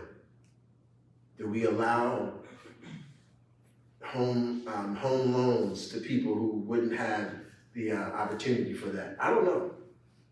I just know that there has to be some kind of repair. So how do we get there, though, is the question, right? I think the first thing is we do this. We do more of this, like discussing the issues, like developing relationships across ethnic lines, right? How many people have a person of a different ethnic group as a great friend? I'm not talking about somebody you work with. I'm talking about you've been in their house, you know their kids, you know their birthdays. That's great, right? That's the kind of relationships that I'm talking about, right? Where you begin to really engage in these kinds of discussions with people who you love, where you can kind of go there. Like, this is a tough topic. And most people don't want to go there with folks that they don't really know. So I think that's the beginning. Like, the more you begin developing cross-cultural relationships, the more you begin developing cross-cultural competence, right? I was not competent about white culture until I started developing relationships deeply with my friends, who, by the way, I still am friends with. Still hit them up on Facebook every now and then. Hey, how's the kids? Like, these are folks that, we were 19 and 20 when we started working at MCI, right? And I still have relationships with them. And I just had a conversation with one of them about 2 months ago, right? We went back and forth. She was a little upset that I had a perspective on something. I'm like, but this is why I'm thinking this way, right? So we need to do that. And then as we develop cross-cultural competence, then we begin to see different perspectives. Then we begin to vote differently because we have a different perspective on things. We see people, right? And when you begin to see people for who they really are, then your perspectives change. Now, you may have family members that ain't gonna like that, right? because again, it's still touchy. It's very, very touchy. So we can go ahead and answer some questions if you guys want to do that. I know I threw a whole lot at you real quick. So if you have any questions, ask away. Yes, ma'am. I'm maybe the only one who doesn't know, but what is the public? Who is the public and how can we get involved? You know what? I'm glad you asked that question. I'm going to have a sign-up sheet because we do have an email distribution list for people who have engaged with the public. So I'll have a sign-up sheet after, but the public basically is, I like to say we are just a motley crew of folks that got together and said, we want to do more of this. We want to provide space, a safe space for people to come and engage in good dialogue. Now, we began thinking that it was going to be dialogue across all kinds of issues. And we started this in 2019, the spring of 2019. And we just happened to start with the issue of race. And we haven't been able to get off of it. And so it's been 2.5 years. But yeah, we just really want to provide a safe space for people to come and engage in discussions like this. Is it open to? It's open to everybody. That's why we call it the public. We started down at Merity's and we just said, hey, come. We put out flyers all over the town and said, hey, we're just going to have a public discussion on race. And we started, and it kind of blew up on us last year after George Floyd was murdered. We had about 600 people out on the front lawn of New Hope Academy. Were you there? Yeah, so you know. So that's what we do. We allow people to come and just ask questions that they may be afraid to ask any other place. Virtual for now. Yeah, and it is virtual for now. So we do Facebook Live like we're doing today. And when this Omicron thing calms down a little bit, we'll get back together and do more. I like in person because I like to have like kind of group discussions around the topic that we're dealing with. But that's kind of tough to do when we do it virtually. Yes. I think I understood everything you said until the last 2 minutes. Okay. And you mentioned reparation.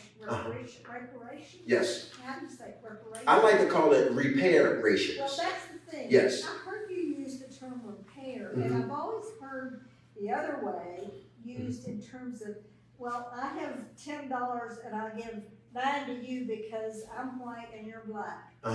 Because my ancestors were all slaveholders, and so I need to give this to you. But what you said about repair makes a whole lot more sense to me than transferring any wealth that I might have today.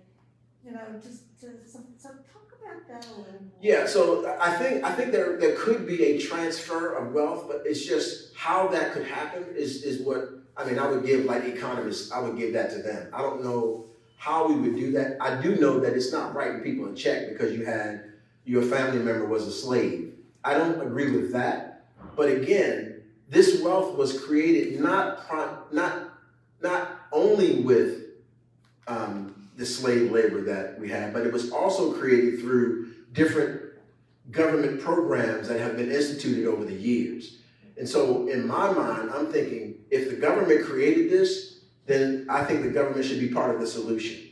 So what does that mean? What does that mean going to the FHA and the realtors are saying, we want to do this. We want to offer programs to African Americans who, qualify, whatever, so that they might be able to gain enough money to be a homeowner, so that they can begin to develop wealth. That would be one idea. But I think there are a number of ways that some sort of repair could happen. But I think a lot of people feel like, well, this is my money.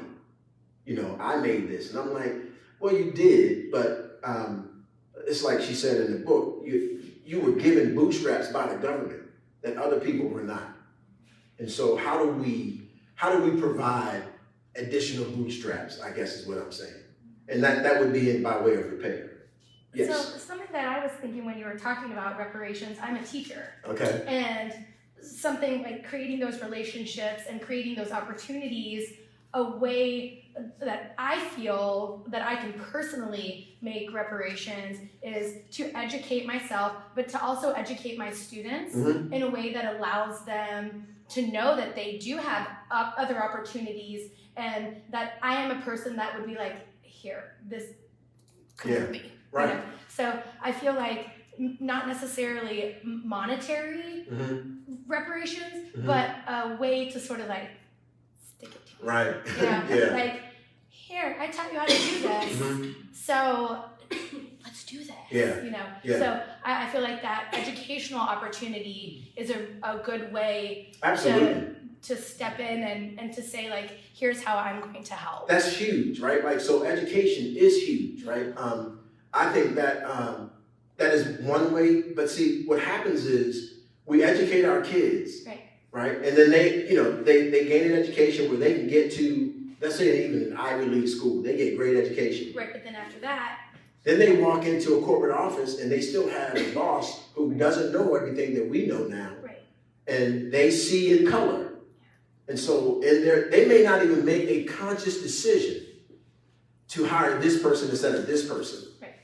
But it's an unconscious decision that might still come up, even though I've been given great education. So that's what I'm saying. It's like a both and thing. right. Like it is education, but it's also, man, we've got to get everybody educated. And then, you know what? Here's the other thing that I think about often. There are some people who will get educated and don't care. Yeah. They'll be like, you know what? That's great, but this is my money and I'm good. See you later. I recognize that might still be the case with some people.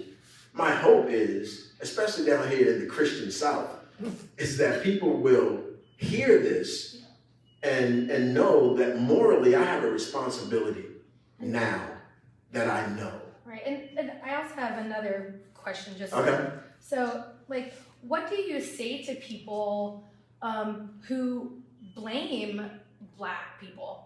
I say you're uneducated. Yeah. I used to get really upset, but now I recognize that when you respond like that, in my opinion, you're uninformed. Yeah. Because you cannot look at the true history of this nation and say that. Yeah. Now, there are, so I look at my family, right? I have many cousins. My dad's brothers, my dad has 6 brothers, and my mom has 5. So we got big families on both sides. So I have cousins who are in Baltimore who they're not doing right. Right. They've succumbed to the system. I just happened to get out, and that's just by God's grace. I didn't have all of this knowledge that I sat down when I was 14 and was like, I'm going to get out of this situation. Right. I'm going to educate. It just didn't happen that way. I barely went to college, right? But I believe God orchestrated my steps where, I now have a master's degree. I didn't think about doing any of that when I was 20, 21. Sure. So I can't say that, it was because, I bucked up and beat the system.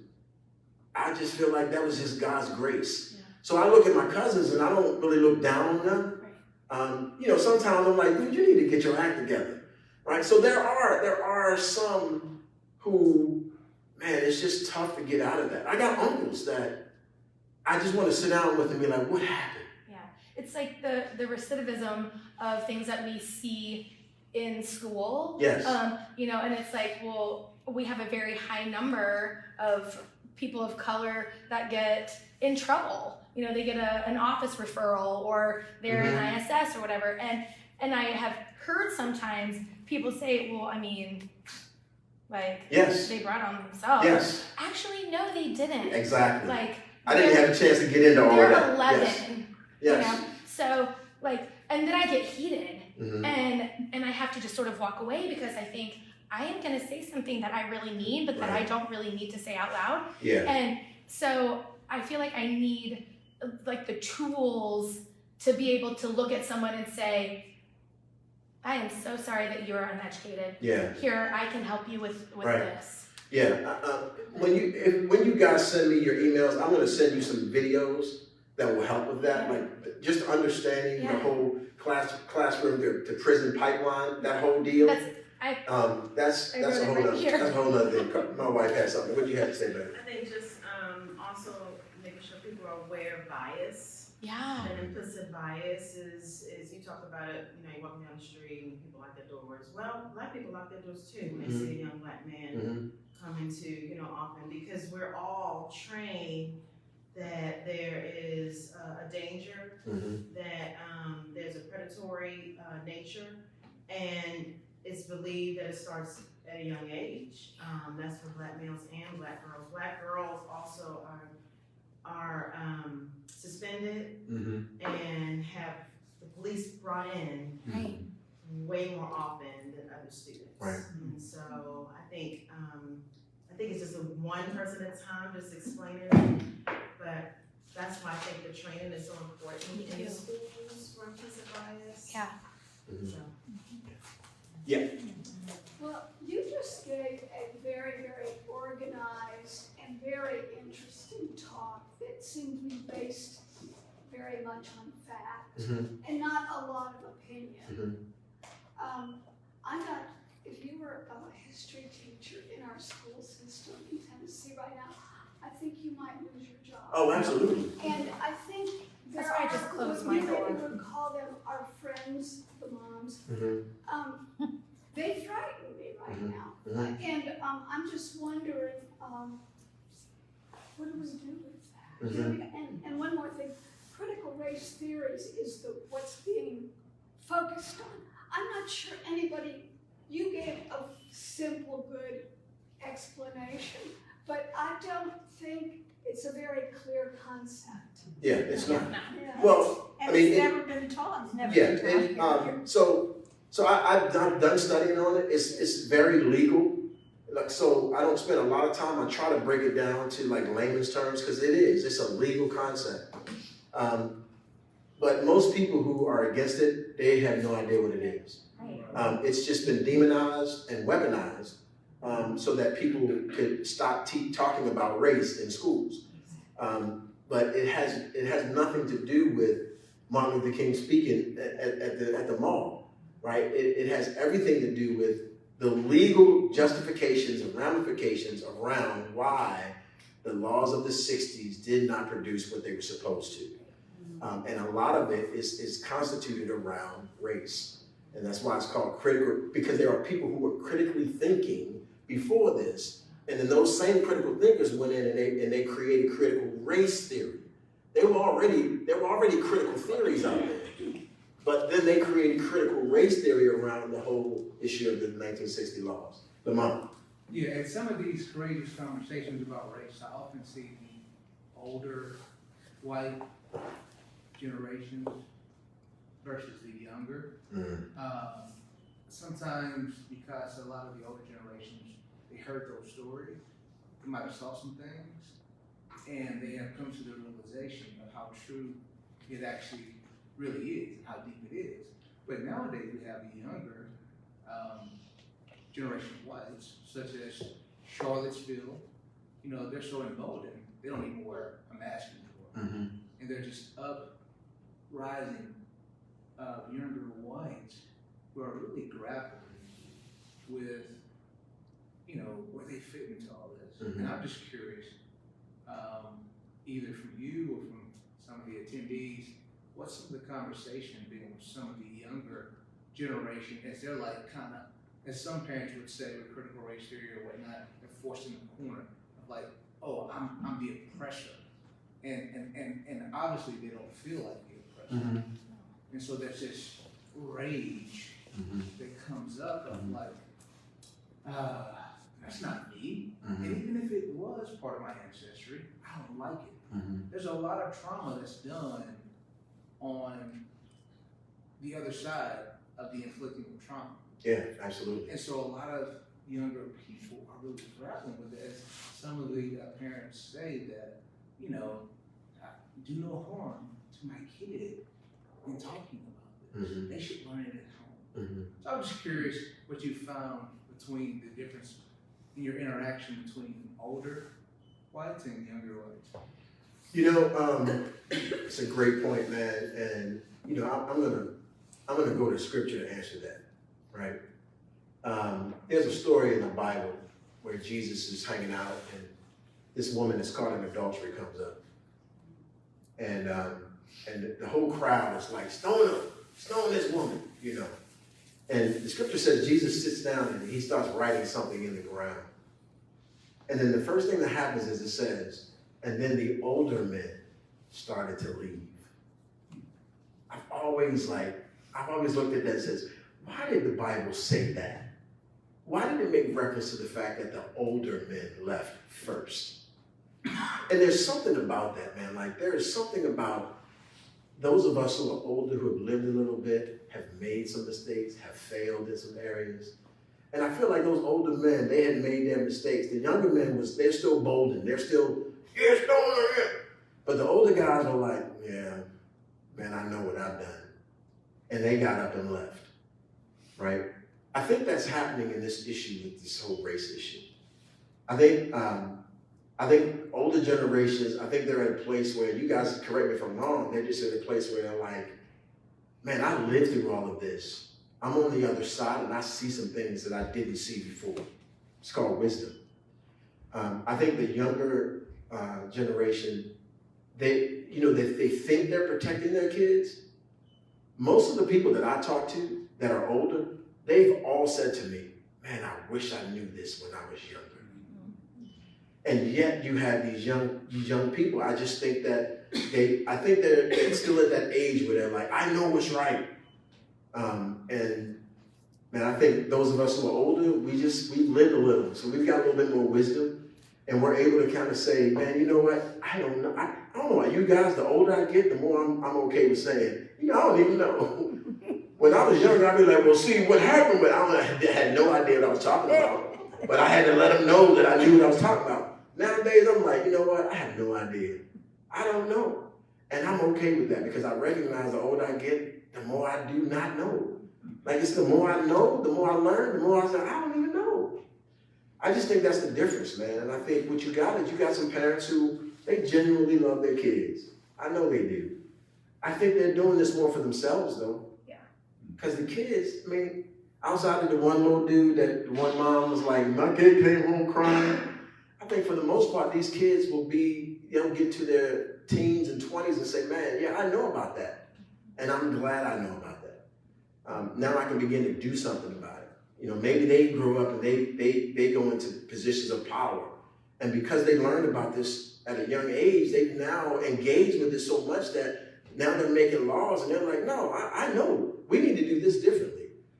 And sometimes they may see the stripping of that generational wealth that has been passed down for previous generations, and now all of a sudden you may disrupt that. Right. That's, hey, that's my cue. Yeah. Yeah.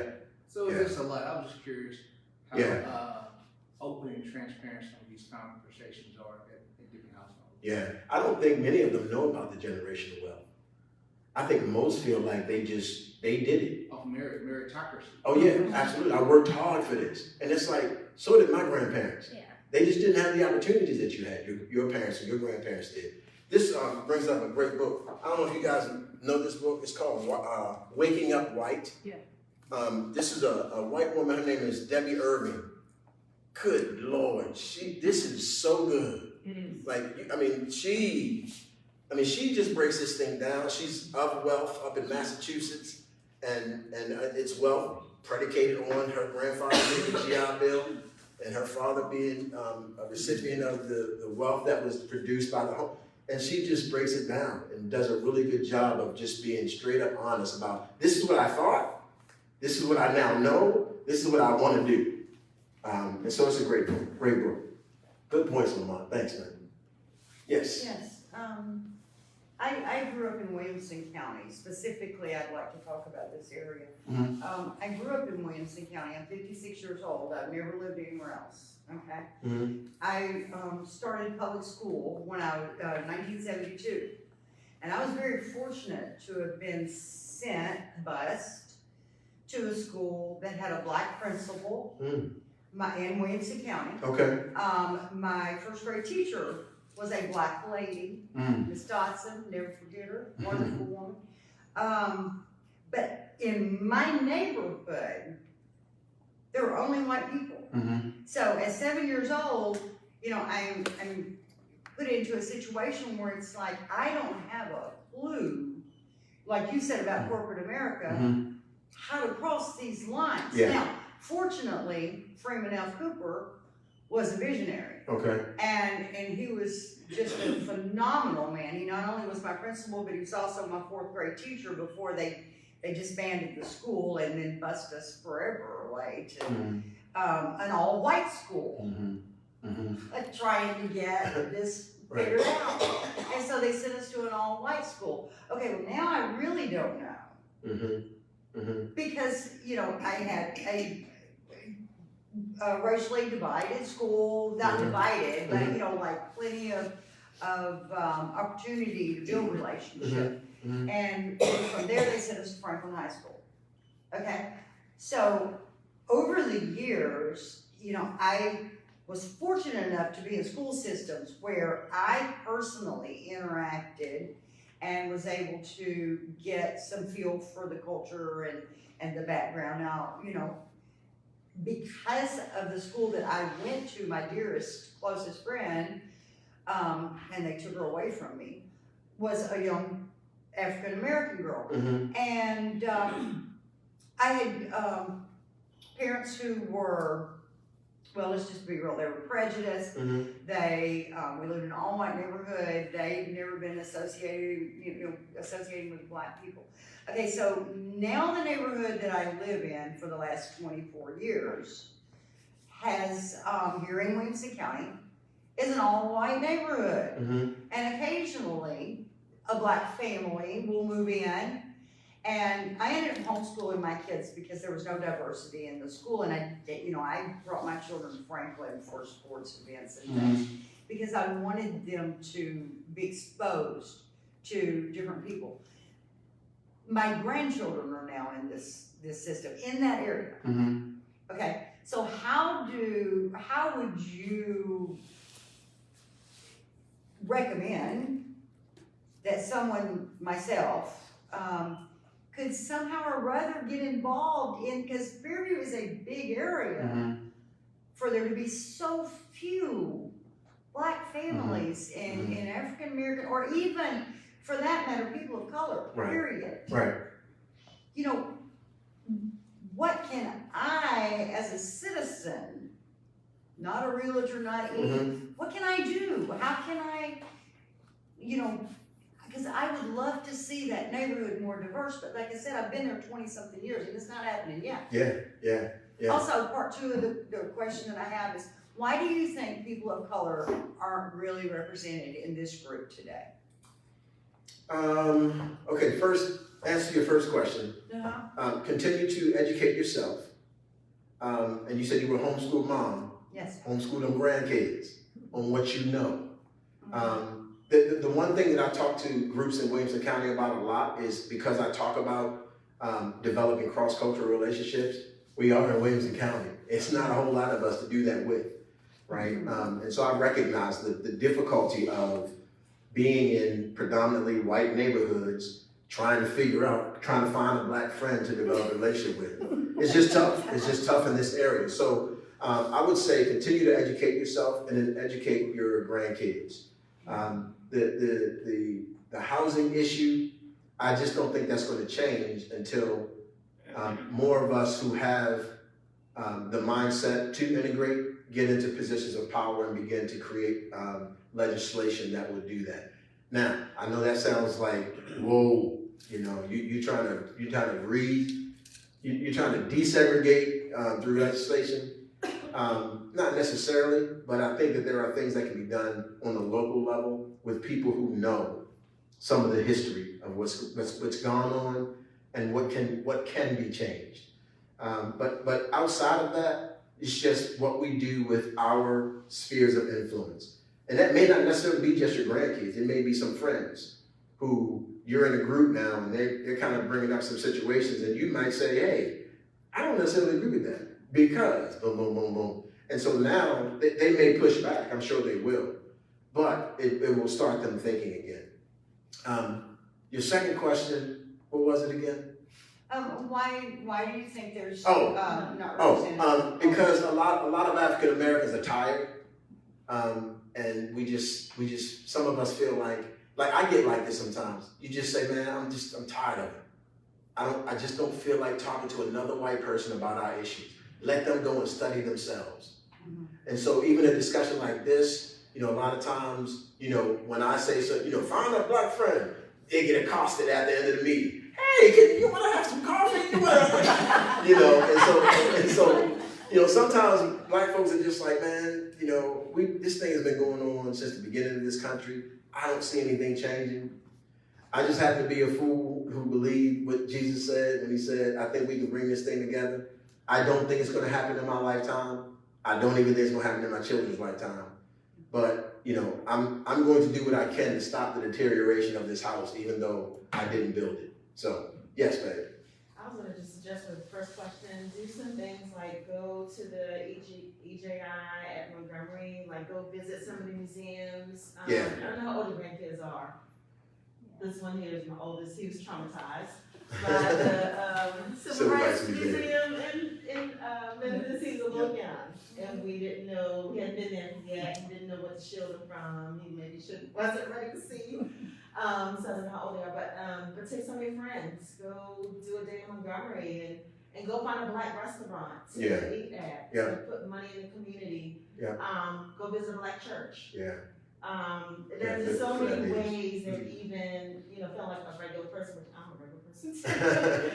Like, what can I do? There's just so many ways. There's a lot of civil rights history right here in Nashville that you can go and visit, take your grandkids to, or whatever.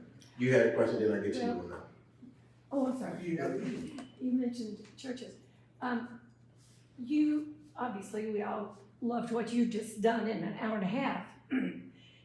Can you get into some of these white churches in Williamson County? Do they invite? I have. I just finished a class at Journey, at Journey Church up on what's that? Wilson? No, is it Wilson Pike? Wilson Pike? Yeah. So I just finished a class there. That's like the second class I've done there. Good. I taught one at a church up in Nashville about a year and a half ago. But those who will have me, I'll come and teach. Really? I don't know how many will have me though. Well, it's like the problem is the people that really need to hear this and to be educated feel like they already are and that they don't need to hear anything different, because it might skew their Instagram perfect world to admit that there is a problem in the community. Or there's a problem internally. I think a lot of people people wrestle with that. And again, in my old age, I don't have a problem saying, man, I'm a mess, right? Like, I got all kinds of issues, but I'm still here. I'm still being used by God in any way he wants to use me. So, take me or leave me. That's my thing now. You can leave me and I'm good with that. You can take me and I'm good with that. The other reason that you may not see African Americans here is there is huge trauma that we've endured over the years around this issue. And I think with the knowledge of trauma that everybody is kind of like learning, I think a lot of people are just saying, I'm just not willing to put myself in a place where I know trauma is going to happen. And it does. I came into this thing today like, okay, here we go. Because, somebody is watching this, somebody's gonna hit me on Facebook or, email me with some vitriolic message about how I'm angry and all of this stuff. I get it all the time. And I'm just kind of like, okay, that's just part of it. But if you don't have to be here, then I don't think, I don't think they're willing to put themselves in that position if they don't have to. Lamont. To address a couple of your questions. As far as why you think some blacks are here, number one, I've heard him speak several times, and so because of how he said he was feeling a little bit, I came to support him specifically for that, because it can be, a little emotional taxing on you for always talking about this, always resurfacing some of these issues, but also to the point as well about what can you do. Brian Stevenson from EJI, he talks about in a couple of presentations about just getting proximate. That's another reason why I'm here as well too. Just getting closer to the people that you do not know. Like if there's a Black community that you do not know, there's things that you can hear that you can't hear if you're far away. There's things that you can see if you're far away. And so, just by getting a chance to meet some of my community members, I wanted to come. I could have watched it on Facebook. I want to see the reactions. When Anthony said something, he dropped a dime as he always does. But I want to see just how my community members were actually responding. Because even if we do not talk, I get a chance to learn more about you based off your body language and stuff like that. Yeah, and I think that's the biggest detriment to our culture that all of these laws and stuff did during the Jim Crow to segregate us. And I think they knew that. Yeah. If we keep them separate, then they'll never integrate. My little white daughter won't ever date one of them Black guys. All of that, the thought process that goes into segregation, it worked. It worked. And so here we are trying to reintegrate, and we all see the difficulty of that because we have not been proximate. And I always say proximity breeds empathy, but you've got to be close enough to do that. Paul, I'm going to have you let you get to close the statement, brother. Anthony, this morning on CBS Sunday Morning, Brian Stevenson was in a featured story. Yes. And so if you Google it, Okay. just CBS Sunday Morning today, Okay. you'll see the full feature, and it was just awesome. Yeah, that's great. That's why I didn't know that. Yeah. All right, well, we are past time, and so I want to stick to our time at the library gave us. Thank you guys so much for. I do have a sign-up sheet up here for those who are not on the public's distro list. If you can, just your name and your email address, and I'll be sure to have my people add you to our distro list. Again, we meet every month. It's usually, Lamont, is it the second Tuesday of the month? I think it's the second Tuesday of the month. Yeah, we usually meet the second Tuesday of the month. Again, right now it's virtual. Our next discussion is going to be on Southern schools, Southern private schools, and segregation. And they can go on the website and sign up to the newsletter. Oh, yes. You can also go to the website and sign up for the newsletters, and we'll make sure that we include you in everything. All right. You all have a great rest of your day. Thank you. All right.